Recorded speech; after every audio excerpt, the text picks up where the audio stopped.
Hi, I'm Daniel Likis, and welcome to Book 101 Review. Book 101 is all about the books that I read for the last 40 years. And today I have my special guest. He is outstanding, unique, practical, powerful, impactful, entertaining people. No other than Mr. Anil Gupta. Thank you for having me on your show. Very excited, Daniel. Welcome, Mr. Anil on Book 101 Review. And can you please introduce more about yourself that I missed?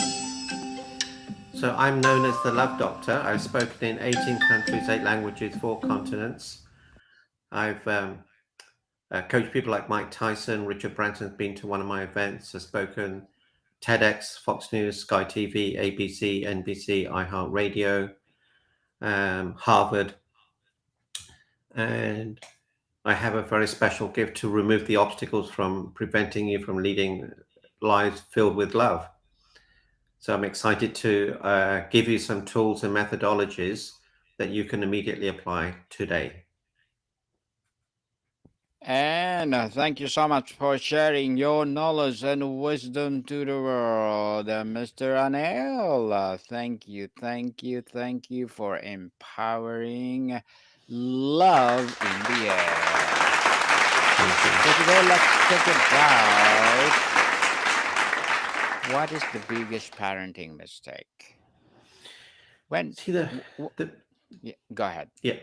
Um, Obviously, it's having kids, but if you didn't have kids, you would never make that mistake. But seriously, the biggest parenting mistake is this: we expect our children to understand our adult world.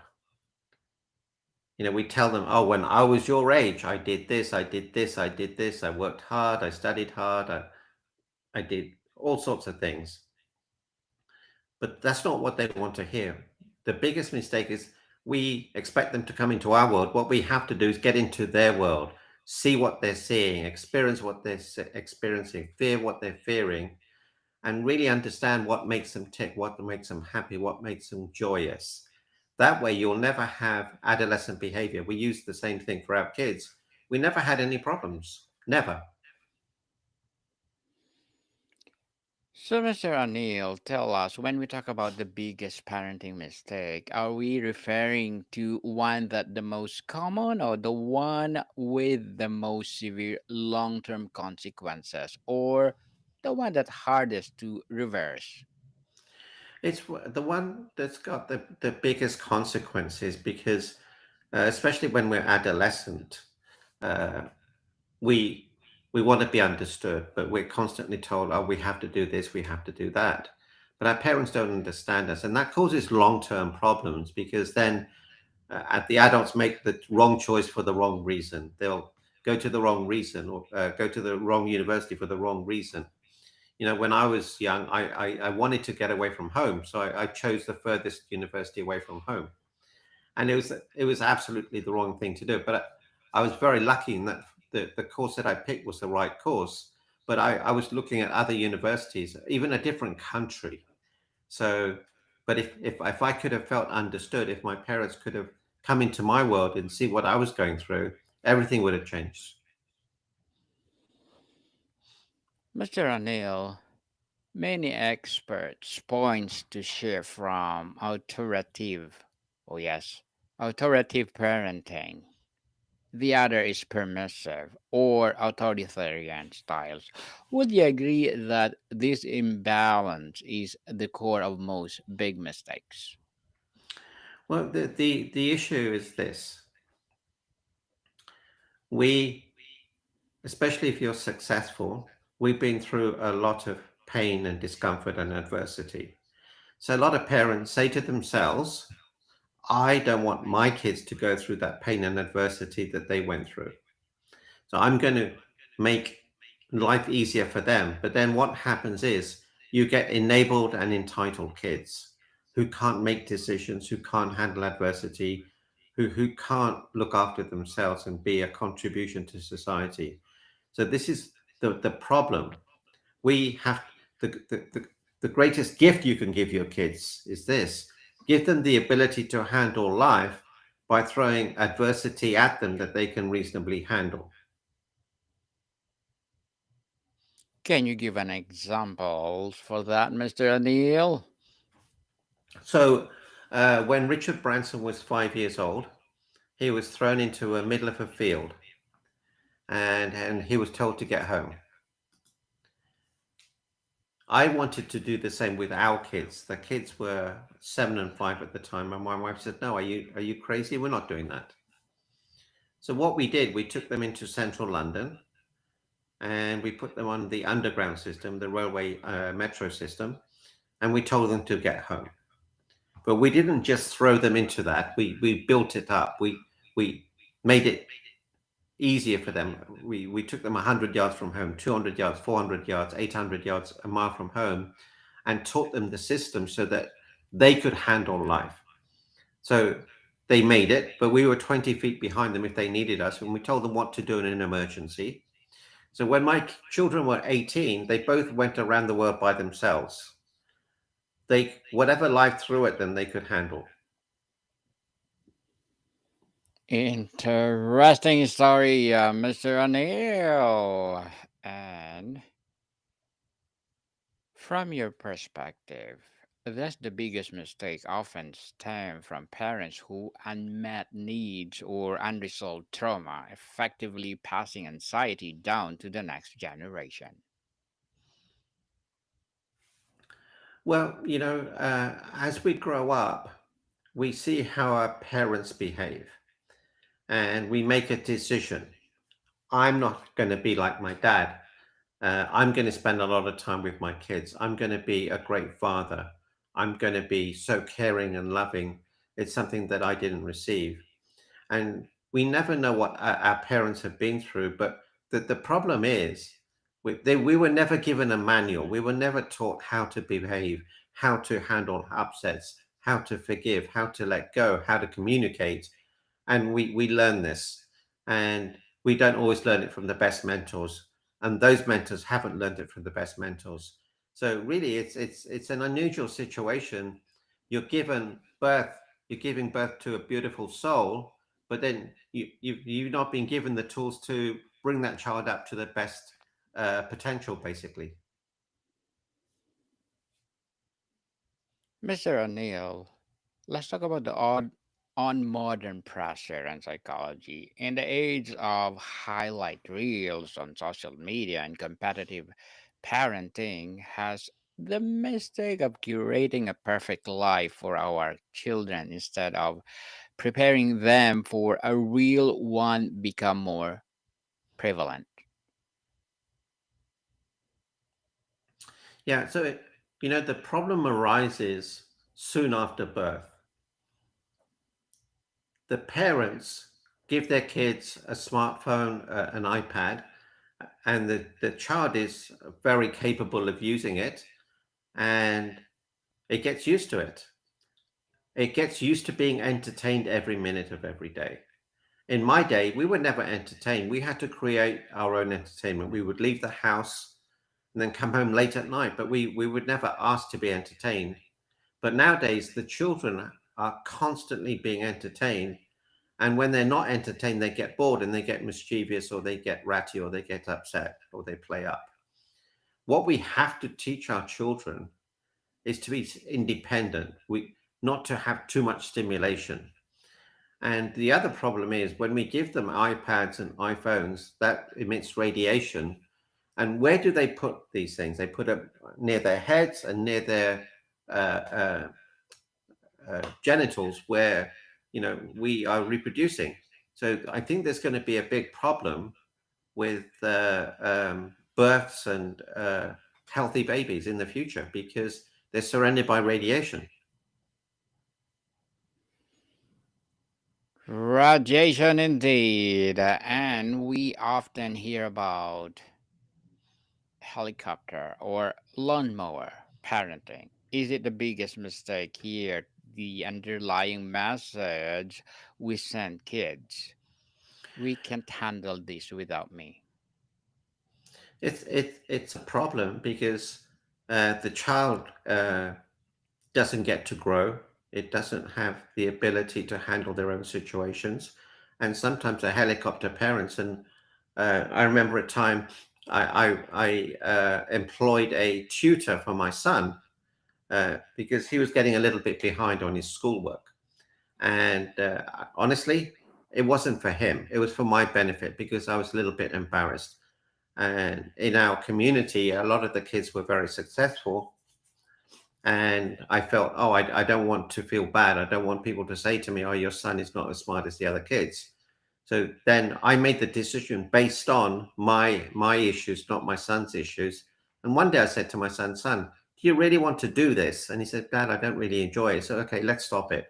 He said, are you sure, Dad? And I said, yeah, let's stop it. And then he was able to blossom. You see, kids blossom at different ages and different speeds.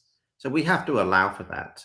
And we have to give them the opportunity to grow by themselves, make mistakes, because when they make a mistake, they can grow from it. And all you have to do is get up the same number of times you fall. So if you fall down, you get up, you're going to be successful. You know, when our kids are learning to speak or to walk or to talk, we don't tell them to give up. They continue to go because we know that they're going to have to do it. We don't give up on them, but often we give up on our children. Oh, they're not smart enough. They're not brainy enough. They haven't got enough grades. They're not doing well at school. But all we have to do is love them, accept them, and make sure that they're happy. Make sure they have a great childhood. Make sure that they can communicate with you. Make sure they feel comfortable communicating with you.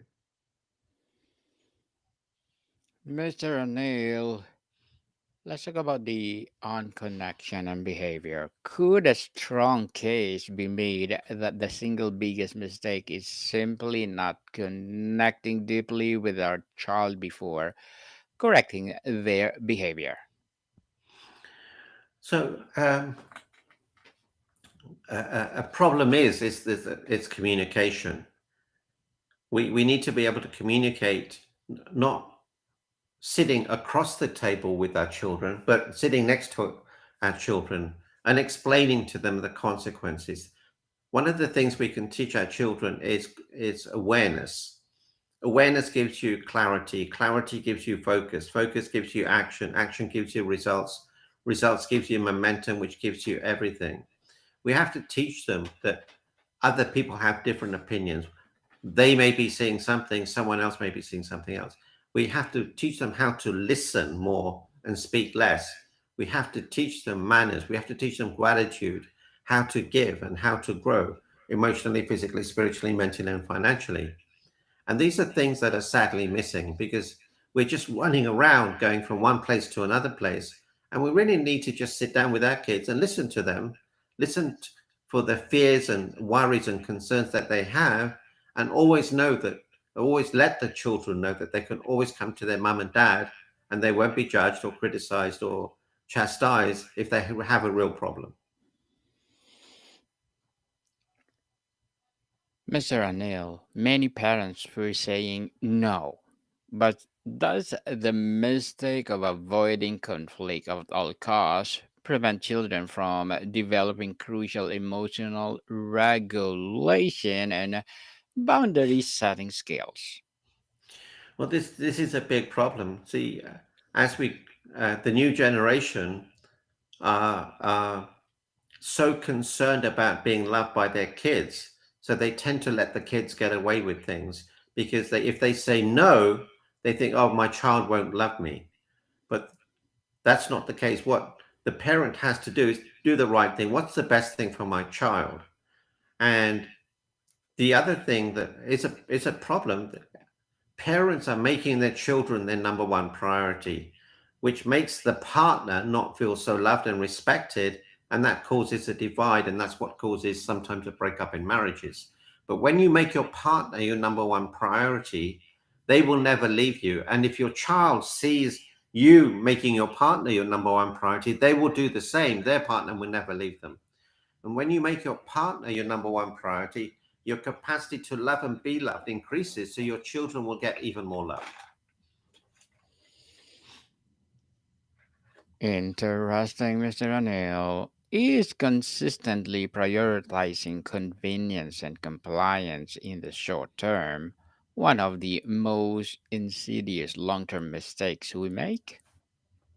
Well, it's really the power of compounding. You know, if you make a mistake here, mistake here, mistake here, it all builds up. So we basically have to do the right thing. What's the best thing to do right now? How can I show up the best father? How can I show up the best mother? What can I teach my son right now? What can I teach my daughter right now? And just basically asking the question, in this instant, what's the right thing to do? What's the best thing to do? And how can I give my son or daughter the best opportunity in handling situations? Mr. Anil, as a outstanding, unique, practical, powerful, impactful, entertaining, what are your short term and long term goals? My short-term goal is to finish my book. It's called The Heart Map for Love. My long-term goal is to reach 1 billion people by sharing my gift, talking on podcasts like this, and I want to give my content away. We need to have more love in our lives. We need to have more love for other people. We need to be grateful. We need to be able to give more so that we can uh, really change the world. So that's my mission. I was suicidal in 2008, and I realized that the secret to living is giving. In the moment you give, all the pain and suffering disappears. And that's what we need to do. We need to give ourselves love, give other people love, and give the world love. And if we do that, everything changes. Yes, people, it's better to give than to receive, as they said. And good luck to your goals, Mr. Anil. I'm looking forward for more success. And what would be your piece of advice for those people out there who want to be like you? So I don't want them to be like me. I want them to be the best version of themselves. So I would recommend they do this one sentence: be so amazing you cannot be ignored. And if you are ignored, it doesn't matter because you're showing up the best version of you. Perform random acts of kindness. Be grateful for what you have. I fractured my left hand recently. I'm so grateful to it. It's coming back, but it's still not back. You know, this is me shaking my hand. I can hardly, but the other hand is, very good. Be grateful for what you have. Yes, people, be grateful in everything we had and count your blessings. Stop complaining. And thank you for that. And can you please recommend that books that influence your journey, Mr. Anil? So I like Think and Grow Rich was a great book. I learnt a lot. Norman Vincent Peale's How to Win Friends and Influence People. And they're the two books I would recommend highly that people read. And be the best version of you. Show up the best version of you, and everything will change in your life.